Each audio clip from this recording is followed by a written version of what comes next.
हरे कृष्ण। आज हम श्रीमद् भागवतम के दूसरे स्कंद के 6ठे अध्याय के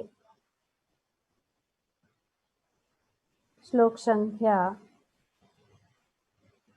42 को पढ़ रहे हैं और उसको समझने की कोशिश कर रहे हैं। तो ब्रह्मा जी जो है श्री नारद मुनि को समझाते हैं कि किस प्रकार से जो कुछ भी इस सृष्टि में है सब जो है भगवान से ही संबंधित है। वासुदेव सर्वम इति। भगवान श्री कृष्ण पिछले श्लोक में हमने देखा कि भगवान श्री कृष्ण के परम आदि भगवान श्री कृष्ण के प्रथम अवतार, श्लोक संख्या 39, प्रथम अवतार महाविष्णु के रूप में अपना विस्तार करके इस व्यक्त जगत की सृष्टि करते हैं। कौन करते हैं सृष्टि? भगवान श्री कृष्ण के प्रथम अवतार महाविष्णु। भगवान के प्रथम अवतार कौन है? महाविष्णु। उसके बाद भगवान के गुणों का वर्णन किया गया कि भगवान किस प्रकार से पवित्र है। भगवान भौतिक क्लेश के समस्त कलमश से रहित है। ये भगवान के गुण है। पवित्र है, भौतिक क्लेश से के समस्त कलमश से मुक्त रहित है। वे परम सत्य, भगवान जो है परम सत्य, पूर्ण है, सर्वव्यापी है, अनादि है, अनंत है। अनेक अनेक शब्दों से श्री ब्रह्मा जी जो है भगवान के गुणों के वर्णन किए। आज इस श्लोक में ब्रह्मा जी जो है भगवान की जो किस प्रकार से सब कुछ जो है भगवान से ही नियंत्रित है, नियंत्रण में है, जोन ऑफ कंट्रोल, उनका कंट्रोल सभी चीजों के ऊपर है। फिर से यहाँ बताया जा रहा है, श्री ब्रह्मा जी कहते हैं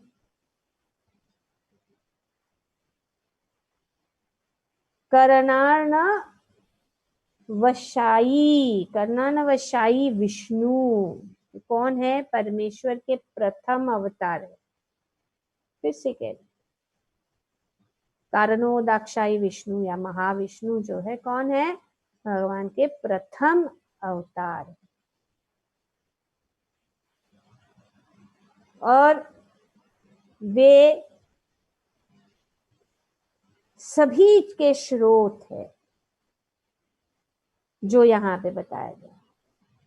वे नित्य काल, आकाश, कार्य कारण, मन, तत्वों, भौतिक अहंकार, प्रकृति के गुणों, इंद्रियों, भगवान के विराट रूप, गर्भोदाक्षाई विष्णु भी उनसे, विराट रूप भी उनसे ही उत्पन्न हुआ है। गर्भोदाक्षाई विष्णु तथा समस्त चर एवं अचर जीवों के स्वामी है। तो वे सभी के स्वामी कौन है? वो एक भगवान। सभी कारणों के कारण भगवान श्री कृष्ण, जिनका पहला अवतार जो है महाविष्णु है, ये प्रमाण है। ज्यादातर लोगों को इस मन में ऐसा, अपने देश में खास करके सोचते हैं कि विष्णु जो है परम है और भगवान कृष्ण उनके अवतार है। यहाँ पे ब्रह्मा जी जो पहले जीव है, और ब्रह्मा जी की बहुत बहुत जो है उनका जो स्तर का जो है अनेक अनेक प्रकार से वर्णन कर चुके, इसीलिए शास्त्रों से हमें समझना, नहीं तो हम जो है विचलित हो जाएंगे कि किन से हमें संबंध जोड़ना है, किससे संबंध जोड़ना, कौन है वो आदि पुरुष, आदि भगवान, पूर्ण पुरुषोत्तम भगवान कौन है, वो जानना जरूरी है। और शास्त्र के द्वारा हमें ये जानकारी मिलती है कि भगवान श्री कृष्ण ही जो है ईश्वरा परमा कृष्ण सच्चिदानंद विग्रह अनादिर आदिर गोविंद सर्व कारण कारण। यहाँ पे कारण कौन है? इस भौतिक जगत के लिए भगवान जो है, इस भौतिक जगत की सृष्टि करने के लिए भगवान श्री कृष्ण महाविष्णु के रूप में अवतार लेते हैं, वो भी प्रथम अवतार है, और उसके बाद में गार्बोदाक्षाय विष्णु। विराट रूप भी जो है भगवान महाविष्णु से ही उत्पन्न हुआ है। श्री प्रभुपाद जी अपने तात्पर्य में बताते हैं कि इसके पूर्व हम कई बार बता चुके हैं कि यह भौतिक सृष्टि स्थायी नहीं है, राइट? अब ये जो स्थायी नहीं है, भगवान श्री महाविष्णु के रूप में इस सृष्टि के लिए वे अवतारित, लेकिन वे जो है स्थायी नहीं है, कारण के वजह से पूर्ण पुरुषोत्तम एते चामसा कला पुंसा कृष्णास्तु भगवान स्वयं, भगवान एक ही है और वो है श्री कृष्ण। बाकी सब जो है उनके अंशों के अंशों के अंशों के पूर्ण। हमने चर्चा की 64 कलाओं से युक्त पूर्ण 100%, 100% ऐश्वर्य, जो पिछले श्लोक में भी बताया गया है कि किस प्रकार से आत्माराम जो है, जो आत्माराम व्यक्ति है, जीव है, वे भी भगवान की इस ऐश्वर्य से आकर्षित होते हैं। तो भगवान सर्व आकर्षित भगवान श्री कृष्ण के सिवाय और कोई नहीं है, जो हमेशा के लिए है पूर्ण, हमेशा। तो यह सर्वशक्तिमान ईश्वर की भौतिक शक्ति का अस्थाई प्रदर्शन मात्र है, अस्थाई। ये भौतिक सृष्टि उन बद्ध जीवों के लिए सुअवसर प्रदान करने के लिए आवश्यक है। तो ये जो सुअवसर जो दिव्य प्रेम भक्ति द्वारा भगवान के साथ संबंध बनने के इच्छुक नहीं होते, क्योंकि सभी जो है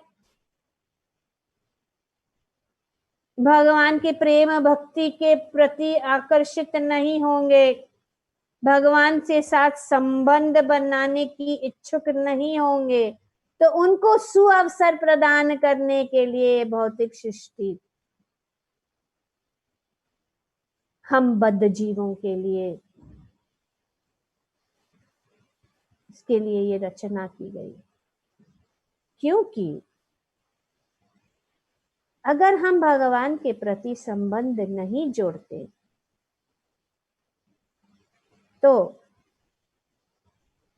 आगे प्रभुपाद जी कहते हैं कि ऐसे बद्ध जीवों को दिव्य लोकों के मुक्त जीवन में प्रविष्ट होने नहीं दिया जाता। नॉट पॉसिबल, नहीं निकल सकते। तो भगवान जो क्यों नहीं निकल सकते हैं? क्योंकि वे हृदय से भगवान की सेवा नहीं करना चाहते हैं, बजाय इसके वे ईश्वर के रूप में भोग करना चाहते हैं। तो ये भोग का इच्छा रखने के कारण हम नहीं यहां से निकल सकते जब तक हम भगवान की सेवा, इसीलिए बार बार बताएगा हमारे स्वरूप का श्री चैतन्य महाप्रभु ने हमें ये बताया है। जीवेर स्वरूप है कृष्णेर नित्य दास। जब तक हम दासों के दासों के दासों के दासों के दास के भाव में नहीं सेवा करेंगे, तब तक हम यहाँ पे स्पष्ट रूप से बताया गया, क्योंकि हम नहीं जा सकते, निकल नहीं सकते। इस एक पाद से त्रिपाद में जाना कठिन है।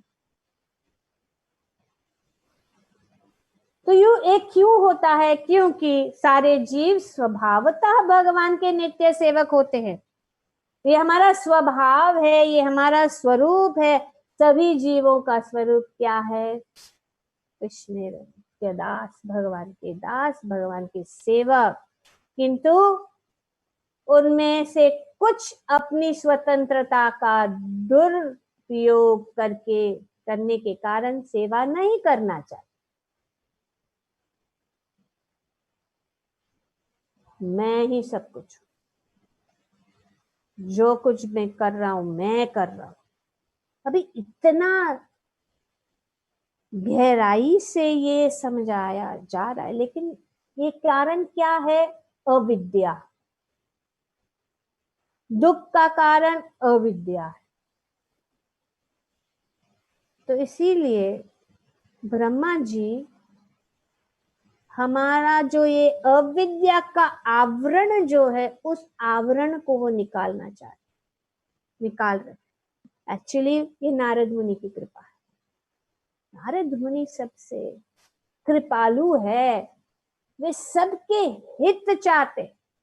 ऐसा नहीं था कि उनको पता नहीं था कौन क्या है, लेकिन उन्होंने हमारे हित के लिए, हम समझे इसीलिए उन्होंने, नारद मुनि ने जो है यहाँ पे ब्रह्मा जी से इतने सारे प्रश्न किए और ब्रह्मा जी उनका उत्तर दिए कि मैं कुछ नहीं हूं।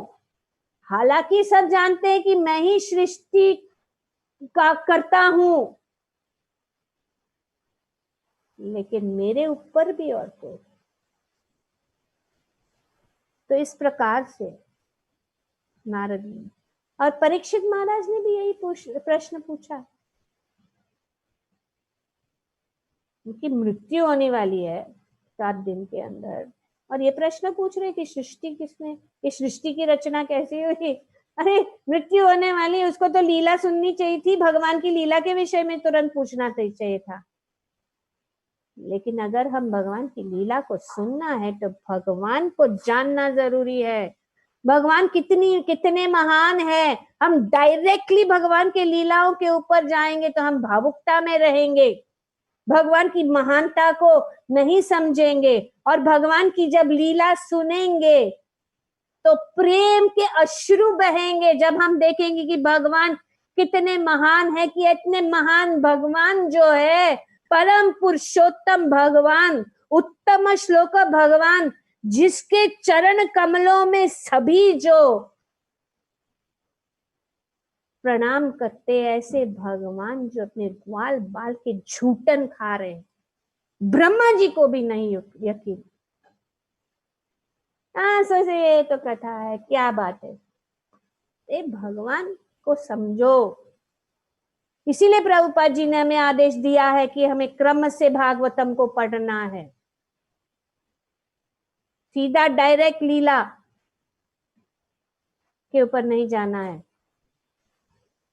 क्योंकि फिर हमारी भक्ति जो है हमेशा डोल नहीं है। हमें पहले जानना है हम कौन है, हमारी स्थिति क्या है। और ब्रह्मा जी अपनी स्थिति को जान रहे, इतनी महान स्थिति है ब्रह्मा जी को, लेकिन क्या कहते हैं कि मैं नहीं समझ पाता। भगवान को समझना कठिन है, लेकिन क्योंकि मैंने उनके चरण कमलों के को पकड़ के रखा, इससे मैं कुछ कर सकता। तो ये सेक्शन आज हम जो है कुछ दिनों के बाद ये अध्याय को भी कंप्लीट करें। लोगों को ये अध्याय बोरिंग लगते हैं, लेकिन आध्यात्मिक ज्ञान, आध्यात्मिक प्रगति, आध्यात्मिक स्तर पर दृढ़ रहने के लिए बहुत जरूरी है कि इन जो अध्याय जो बताए गए, ये सेकंड कैंटो बहुत ही फिलोसॉफिकली और साहित्य के अनुसार हमें स्थित कर देगा, हम कभी भी विचलित नहीं होंगे।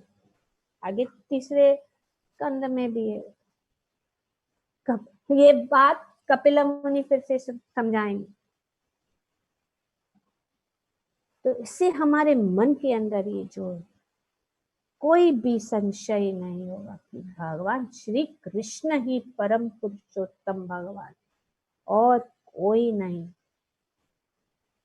फिर हम जो है भगवान की भक्ति, भगवान का नाम, भगवान का रूप, भगवान की लीला, भगवान के कार्यकलापों को ठीक से समझेंगे। इतनी बड़ी बात बताई गई है भगवान ने भगवत गीता में, जन्म कर्म चमे दिव्यम। ये बहुत बड़ी बात को समझना कठिन है। जन्म कर, उन्होंने कहा कि त्यक्ता देहम पुनर्जन्म, कि ये जो जो समझ लेता है वापस नहीं आता। इस त्रिपाद को पार, इस एक पाद से निकल कर पार कर देगा, भव सागर को पार।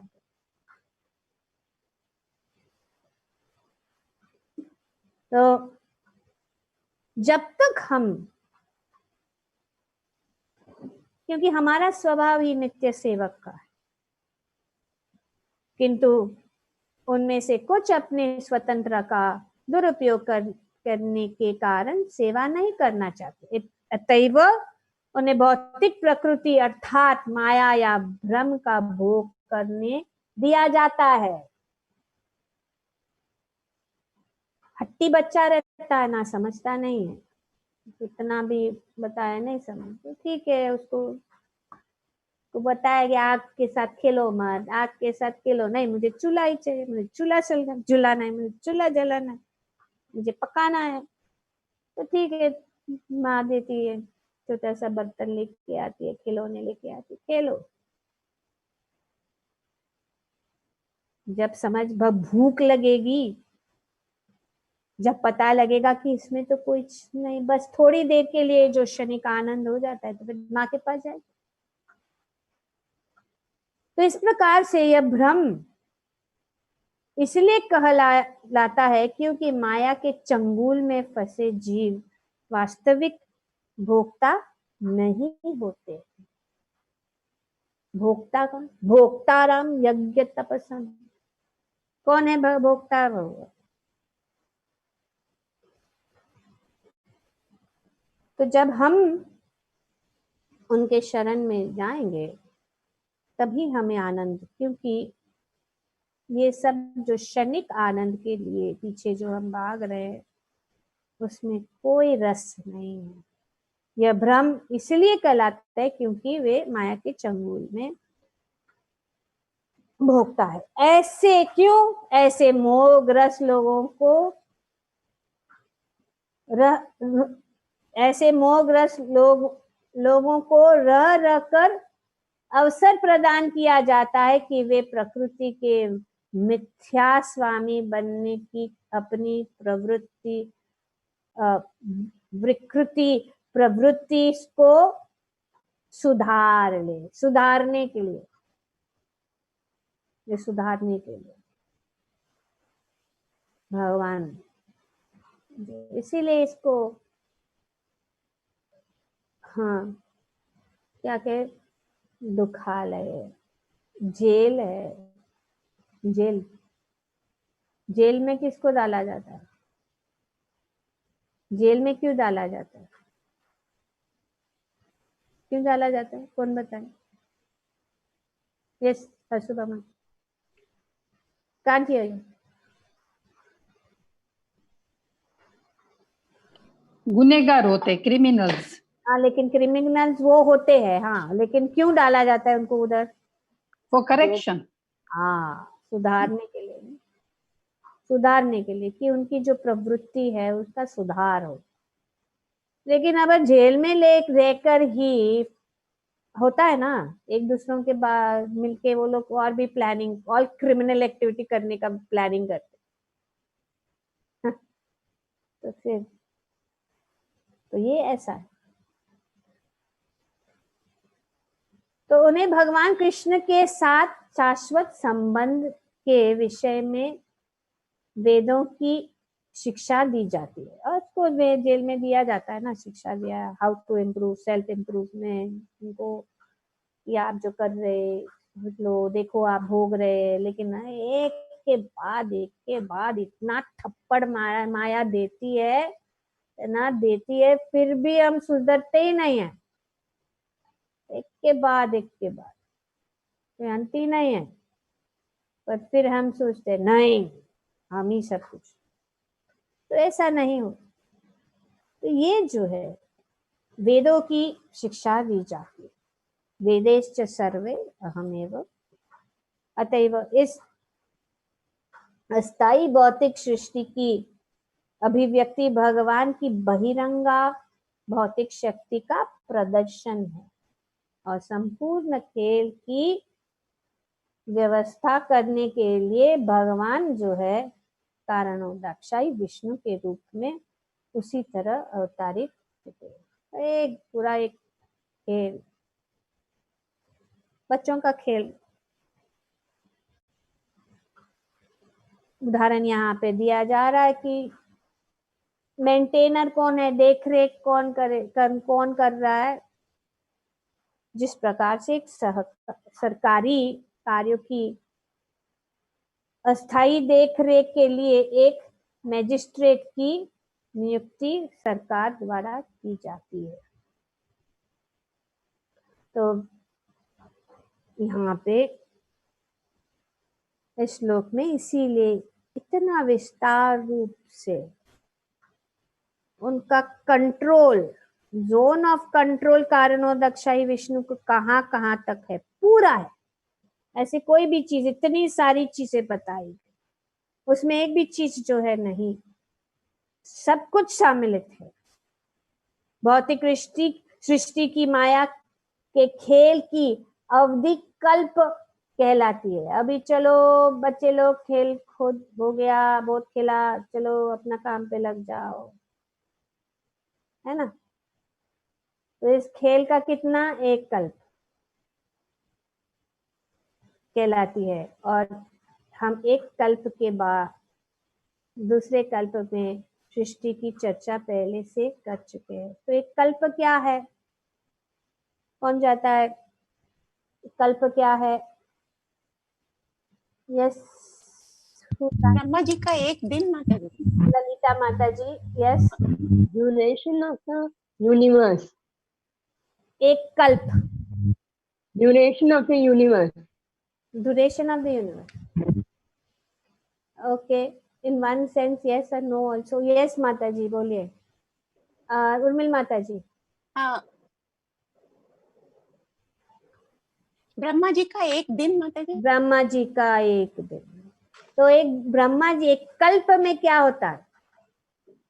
कल्प में, हाँ यस अनुपमा माँ जी। यस माता जी, एक कल्प में जो चारों युग होते हैं वो जुड़े हुए होते हैं। तो चारों युग जो होते हैं, सतयुग, त्रेता युग, द्वापर युग और कलयुग, सबको मिला करके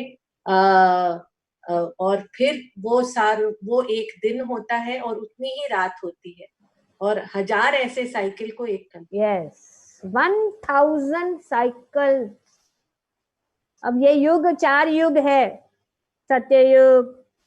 तो एक कल्प मतलब ब्रह्मा जी का एक दिन, और ब्रह्मा जी के एक दिन में 1000 साइकिल्स ऑफ द 4 युगास, 1000 बार जब ये 4 युग हो जाते हैं तब जो है भगवान ब्रह्मा जी का एक दिन। उसके बाद जो आपने Lalita what you said was that ये पार्शियल डेसोल्यूशन है, कंप्लीट डेसोल्यूशन नहीं है, पार्शियल होता है। End of the day, end of the life of Brahma, complete dissolution. Okay, so ये जो है ये जरूरी है समझना। और एक कितने कितने लाख लाख, हर सत्ययुग कितने लाखों वर्ष तक, उसके बाद में द्वापर युग, त्रेता युग और कलयुग। इस प्रकार से हम अंदाजा ही नहीं लगा सकते कि ब्रह्मा का एक दिन। तो 1000 साइकिल, इसका डिटेल हमने ऑलरेडी पहले चर्चा की है कि कितने साल तक सतयुग है, कितने साल, इसको हम नहीं जाएंगे, नहीं तो ये लंबा ही चलता जा रहा है। लेकिन कल्प को एक लाइन में जानना जरूरी है। कल्प का मतलब जो है ब्रह्मा जी का एक दिन, जिसमें 1000 साइकिल्स हो जाते हैं, किसके 4 युगों के 1000 बार, जब एक के बाद एक के बाद एक के बाद हो जाते हैं 1000 बार, तब एक दिन होता है। तो एक इतना देर तक चलता है। उनके अवतार तथा शक्तिमय कार्यकलापों से सृष्टि के संपूर्ण अव्यय प्रकट होते हैं। तो ये जो है सब कुछ जो है भगवान श्री कारणोदाक्षाई विष्णु के, और बहुत सारे यहाँ पे बताया गया है, सब कुछ सम्मिलित है। पहला है काल, आकाश, कारण, फल, मन, स्थूल तथा सूक्ष्म तत्व तथा उनके साथ अंततः क्रिया करने वाले गुण, सतोगुण, रजोगुण, तमोगुण, फिर इंद्रिया तथा उनका आकाश सूत्र, विराट स्वरूप जो गर्भोदाक्षाई विष्णु के रूप में द्वितीय अवतार। तो गर्भोदाक्षाई विष्णु कौन से हैं? द्वितीय अवतार। पहले परम कौन से हैं? महाविष्णु या कारणोदाक्षाई विष्णु। उसके बाद में द्वितीय अवतार कौन है? गर्भोदाक्षाई अवतार है। तथा समस्त सचराचर जीव जो द्वितीय अवतार से उत्पन्न होते हैं, ये सारे प्रकट हो जाते हैं। Everything comes into action, manifest, animate, action में आ जाता है।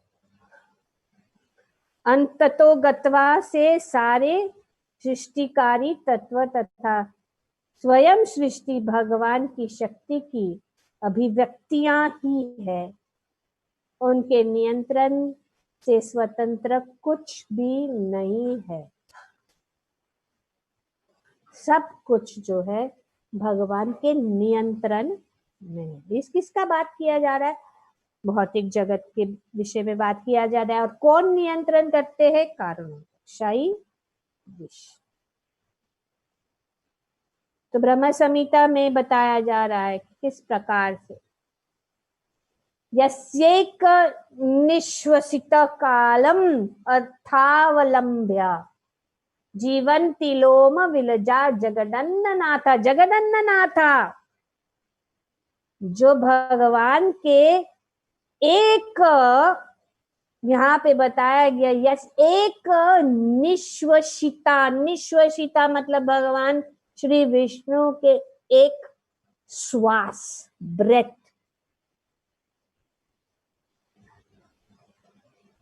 तो इस प्रकार से अनेक अनेक जो है उनके रोमकूप अवलंब लोम विलज, उनके रोमकूप से जगदन्ननाथ। और ये सब जो जगदन्ननाथ का मतलब है सभी जो जगत के नाथ, जैसे कि ब्रह्मा जी। किससे? विष्णु महान मतलब महाविष्णु।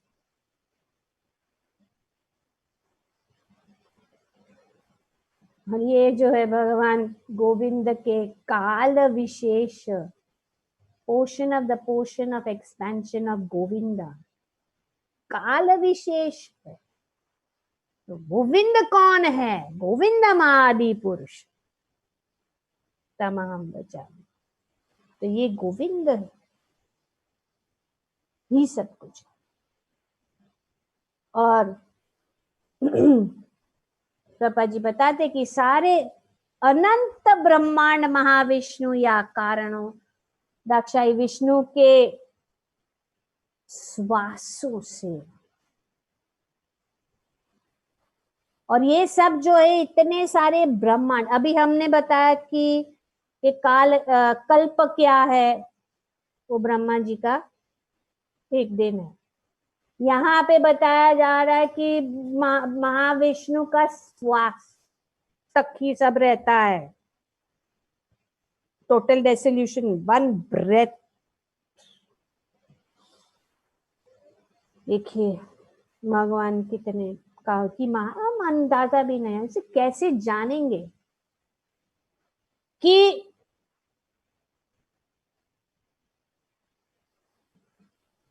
उनकी अवधि तक है। भगवान के एक श्वास, सभी जो है सब कुछ जो है अवधि तक ही रहती है। ये आदि भगवान कृष्ण या गोविंद के केवल पूर्ण अंश है, पूर्ण अंश, कला विशेष। तो सब जो बादशाह ब्रह्मा का एक दिन, और पूरा जो ब्रह्मांड टोटल, इसको क्या कहते हैं? प्रलय। महाविष्णु का एक श्वास के बाद। वो कब होता है? ब्रह्मा जी के जब आयु खत्म हो जाती है। क्या है? 100 वर्ष, 100 years, 100 years। अभी एक दिन की चर्चा हुई जो इतनी लंबी है, 1000 साइकिल। तो ये एक दिन, और दूसरा तो रात तो बात ही नहीं हुए। तो 100 ब्रह्मा जी के जब आयु खत्म हो जाती है, उनकी अवधि खत्म हो जाती है, फिनिश, फिर सब कुछ वापस किसे? मकड़ी की जगह। तो ये सब खेल खत्म। तो इस खेल में क्यों खेल में रहने की क्या जरूरत है? निकलो, तो ये खेल चलता ही रहेगा। ब्रह्मा का रात, ब्रह्मा का दिन, विष्णु का श्वास। हमें निकलना है, कहाँ जाना है? इस भौतिक जगत से आध्यात्मिक जगत जाना। और इसीलिए श्री चैतन्य, 2 चीजें चाहिए: भगवान के प्रति संबंध और हमारा संबंध क्या है वो जानना, और जो विधि बताई है उसको पालन करना। पहला है कि हमें अपने आप को जानना है कि हम कौन। तो इसीलिए सबसे महत्वपूर्ण चीज है कि हमें जानना है कि हम जो है भगवान के दासों के गोपी भट्टूर पदकमलयोर दासानु दासानु दासानु दास जीवेर स्वरूप कृष्णेर नित्य दास। यही हमें बाहर नहीं तो इस खेल में हम खेलते रहें। निकलना है। और उसकी विधि क्या है? हरिनामानु कीर्तनम। हरेर नाम हरेर नाम हरेर नाम एव केवलम कलौ नास्ते व गति अन्यथा। परम गति को प्राप्त करने के लिए एक ही रास्ता है, ये है हरि नाम। इसीलिए हमने श्री चैतन्य महाप्रभु ने हमें ये धन मुफ्त में बांटा है। नाम नामकारी बहुधा निज सर्वशक्ति तत्रापिता नियमित स्मरण पिता तव कृपा भव। दुर्दैवम, हमारा दुर्भाग्य है कि हम उनके प्रति हमारी रुचि नहीं है, इस नामों के प्रति रुचि नहीं है। पर यही एक माध्यम है इस भवसागर को पार कर। गोलोकेर प्रेम धना हरि नाम संकीर्तन। तो हरि नाम ही सब कुछ है। सब कुछ जो है ये विधि इस युग में यही है जो स्वयं भगवान श्री चैतन्य महाप्रभु के रूप में आके हमें दे गए हैं, और उसको हमें सिर्फ पालन करना है। और उसको समझने के लिए शास्त्र को समान है।